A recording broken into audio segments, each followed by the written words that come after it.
So if you dig deep in the archives of my channel, you could find this early video of the Made in USA New Balance 993s in the gray colorway. I absolutely love that pair, and probably to this day are one of my most worn pairs of sneakers in my collection. More recently, I picked up the gray 991 Made in England pair, which hopefully I'll cover soon in another video. Up until this point, I've made it a thing to try to obtain every 99X model, meaning every model from the 99 series. And without fail, here I am with yet another pair, this one with the 992, which is an in-between of those two models, at least in terms of numbering. So to start, I'll provide some history about the 992. It was designed by Jonathan Bacon and debuted back in 2006 to celebrate New Balance's 100th anniversary, a very colossal feat there.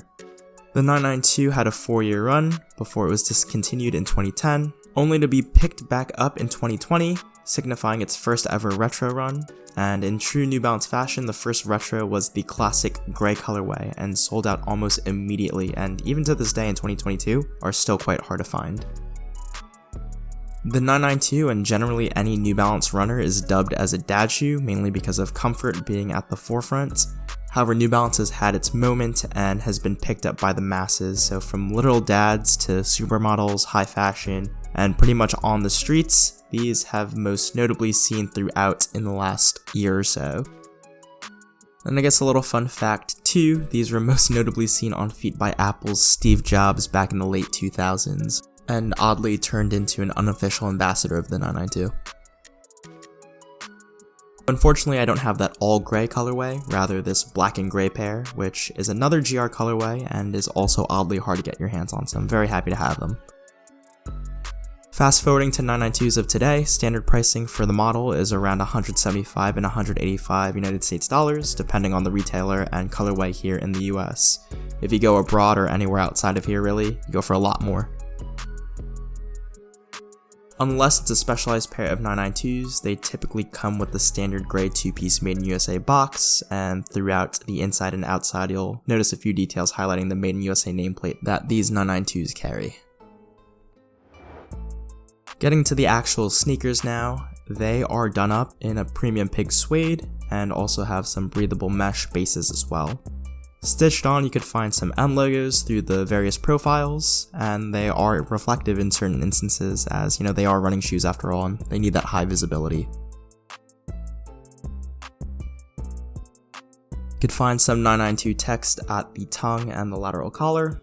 On the back you could see a little USA patch, which is nice. If you're familiar with Made in USA New Balances, the overall fit and finish is always incredible. Made in USA New Balances are always top-notch compared to other mass-produced options, even including inline New Balance models. You know, these USA and England ones are always king.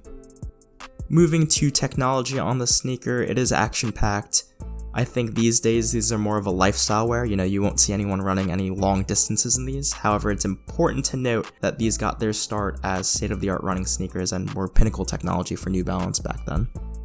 So these utilize an SBS shock absorption technology, which took 3 years to produce supposedly, and you could find it at the heel, and the forefoot, and the insole. So it's these gummy bear feeling pieces, which adds a bit of softness to the ride.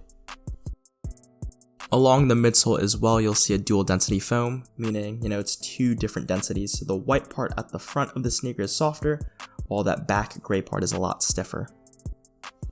Moving down the sneaker, you get an endurance rubber outsole. And then taking a look at the overall fit and finish as well, you'll notice that it's a much sportier, more technical look than its 991 predecessor.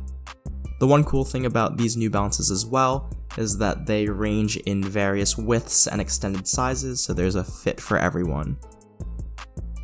Overall, these are obviously super comfortable. It wouldn't be a New Balance if comfort wasn't in the picture, and they have a nice stable and soft ride, perfect for everyday casual walking or even performance if that's your forte.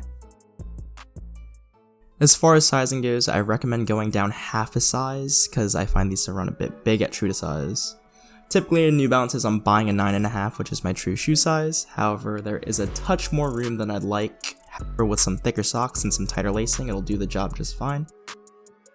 If I were going to go back and redo this purchase, I'd probably go down to a 9 for that more snug fit. Given the softness of materials between the suede and the mesh as well, I think a snug fit for a runner like this would be perfect. I'm not going to go into styling too much because these days I'm not really dumping a lot of money into clothes and outfits, it's more so whatever I'm comfortable in. And in scenarios like this with the 992, I think you could wear them really for any occasion these days. You know, with technical fits, casual fits, or even dressed up, you really can't go wrong. And then just some random notes that I have here in my doc that I'm reading off of. I think the 992 got some good traction as well in their various collab pairs with Joe Freshgoods, Double Taps, and Jound. You know, pairs like those are going for astronomical prices in the resale market, and speaking of which, so are these.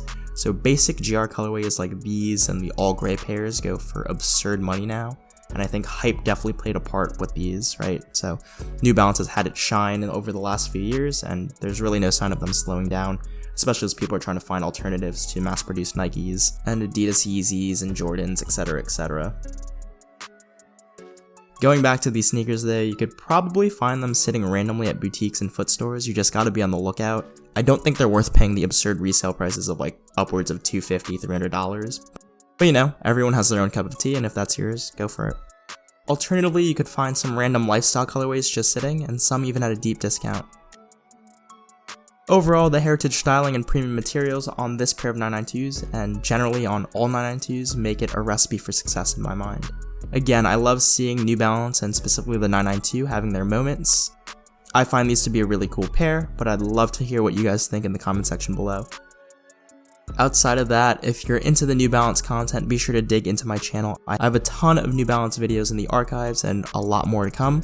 Outside of that, be sure to follow me on social as well, because I'm sharing pickups like this way before these YouTube videos, and I'll have it all linked in the description. That's a wrap for now. Thanks for watching, and I'll catch you guys in the next video.